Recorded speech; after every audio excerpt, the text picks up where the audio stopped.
بسم اللہ الرحمن الرحیم. ناظرین، پروگرام کرنٹ افیئر کے ساتھ آپ کا میزبان سید آصف علی حمدانی حاضر خدمت ہے.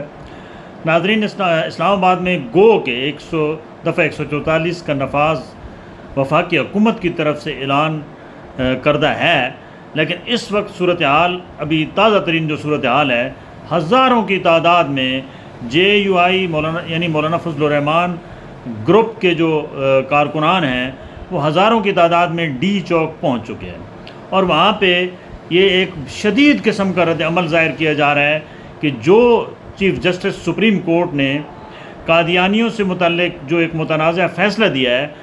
اس کے خلاف یہ تمام مذہبی جتنی جماعتیں ہیں وہ سراپا احتجاج ہیں، اور یہ مطالبہ کیا جا رہا ہے کہ اس فیصلے کو اس کے اوپر نظر ثانی کی جائے اور جو چیف جسٹس ہیں وہ استعفیٰ دیں. اس وقت انتظامیہ کی بڑی تعداد یعنی پولیس اور فورسز کی بڑی تعداد جو ہے اس نے ڈی چوک اور گرد و نواح ریڈ زون کو گو کے گھیرے میں لیے ہوئے ہے، لیکن وہ بے بس ہیں. اتنی بڑی تعداد میں طلباء اور عام شہری بڑی تعداد میں اس مظاہرے میں شامل ہیں، اور یہ اگر باقی نہیں پہنچ سکے جماعت اسلامی یا تحریک انصاف، تو مولانا فضل الرحمان صاحب نے بڑی حکمت عملی کے تحت وہ ڈی چوک اور ریڈ زون میں ان کے کارکنان بڑی تعداد میں پہنچ چکے ہیں. مولانا فضل الرحمان کے پاس بہت ساری ایسی جو ہے وہ گدڑسنگیاں ہیں جس سے وہ اپنا رستہ کھول لیتے ہیں. ماضی میں بھی انہوں نے جتنے احتجاج کیے تو وہ ریڈ زون تک پہنچے اور ریڈ زون کے اندر انہوں نے اپنا واضح میسج دیا. ابھی جس تعداد میں لوگ وہاں اکٹھے ہو رہے ہیں اس سے ظاہر ہو رہا ہے کہ تھوڑی دیر بعد مولانا فضل الرحمان بھی اس بڑے اجتماع کے ساتھ خطاب کریں گے، کیونکہ مولانا فضل الرحمان نے کل لکی مروت میں دو ٹوک الفاظ میں کہا ہے کہ جس کا مینڈیٹ ہے اس کو واپس کیا جائے، آئین کی پامالی جو ہے وہ کسی صورت نہیں ہونے دیں گے. اور انہوں نے اس چیف جسٹس فائز عیسیٰ صاحب کے جو ایک متنازع فیصلہ ہے اس کو انہوں نے کہا کہ فوری طور پہ اس کو ریورس کیا جائے، بصورت دیگر ہم پورے ملک کے اندر ختم نبوت کے سلسلے میں کوئی کمپرومائز نہیں کریں گے اور ہر جگہ مظاہرے ہوں گے. اور انہوں نے یہ بھی مطالبہ کیا ہے کہ جو شخص بھی قادیانیوں کو پروٹیکٹ کرے گا اس کے خلاف اعلان جنگ ہے، اور ہم ختم نبوت پہ کوئی کمپرومائز نہیں کریں گے. ختم نبوت کے نام پہ پہلے بھی تحریکیں چلیں، مولانا شاہ احمد نورانی اور دیگر نے بھی چلائیں، اور ان کا بیٹا بھی انس نورانی وہ بھی تھوڑی دیر میں جو ہے وہ ریڈ زون پہنچے گا، اور باقی جماعتیں جو ہیں جماعت اسلامی کے جو ہیں اپنا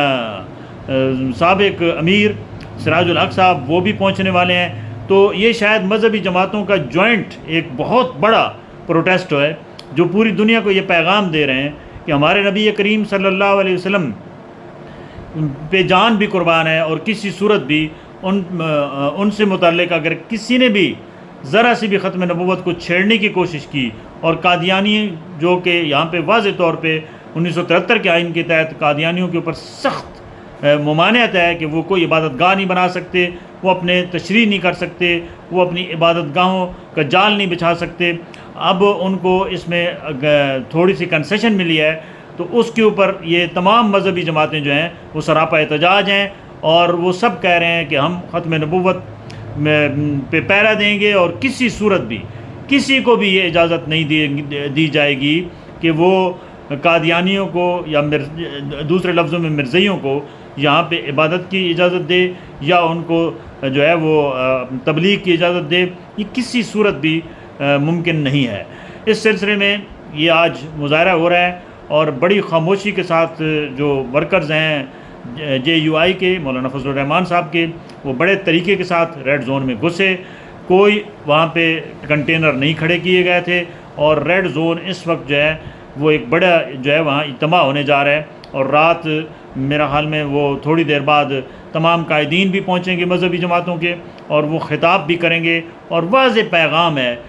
ریڈ زون کے قریب کہ اس فیصلے کے اوپر چیف جسٹس فائز عیسیٰ صاحب کو لازمی نظر ثانی کرنی ہوگی، بصورت دیگر ان کے خلاف یہ پروٹیسٹ جو ہے وہ مزید سخت ہوگا اور حالات خراب ہوں گے. لہٰذا ضرورت اس امر کیا ہے کہ چیف جسٹس صاحب اس پہ نظر ثانی کریں، اور جو بھی تحفظات ہیں مذہبی حلقوں کے، کیونکہ ظاہری بات ہے یہ جتنے ہمارے مذہبی حلقے ہیں یہ چوکیدار ہیں ختم نبوت کے تحفظ کے لیے، تو ان کی بات سنی جائے اور تصادم کی طرف نہ جایا جائے، کیونکہ یہ جو ملک ہے یہ کسی بھی اس وقت بھی انتشار کی صورتحال ہے، اور مزید کوئی یہ متحمل ملک نہیں ہو سکتا کسی مزید تصادم کی طرف حالات جائیں۔ اور حکومت کو بھی چاہیے کہ وہ اپنا رول پلے کرے، کیونکہ حکومت کی خاموشی بھی جو ہے وہ سوالیہ نشان ہے۔ ان کو بھی چاہیے کہ وہ علماء کے جو ہے وہ بات کو سمجھیں اور اس کے اوپر جو ہے ریویو میں جائے حکومت، اور اس فیصلے کو کالعدم قرار دیا جائے۔ بہت شکریہ۔